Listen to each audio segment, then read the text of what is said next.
ফিলিস্তিনিদের সমর্থন জানাতে বুধবার ওয়াশিংটনের সিয়াটলের রাস্তায় জড়ো হন ইউনিভার্সিটি অফ ওয়াশিংটনের কয়েকশো শিক্ষার্থী। গাজা থেকে স্থায়ীভাবে ফিলিস্তিনিদের উচ্ছেদ এবং গাজা দখলে মার্কিন প্রেসিডেন্টের পরিকল্পনার প্রতিবাদে এ সমাবেশের আয়োজন করা হয়। এ সময় ট্রাম্পের গাজা উচ্ছেদ পরিকল্পনাকে পাগলামি হিসেবে আখ্যা দেন বিক্ষোভকারীরা।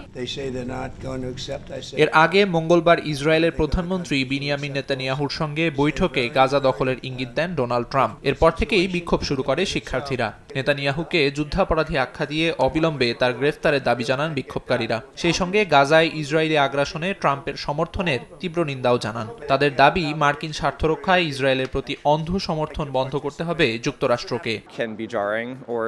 এটি আসলে নতুন কিছু নয়। ট্রাম্প দমনপীড়ন আরও তীব্র করছে এবং ফিলিস্তিনি উপনিবেশিক দখলদারিত্ব বাড়ানোর চেষ্টা করছে। রাজনীতিবিদ এবং যুদ্ধাপরাধীরা যখন এগুলো খোলাখুলিভাবে বলে, তখন তা কিছুটা হতবাক বা বিস্মিত হতে হয়।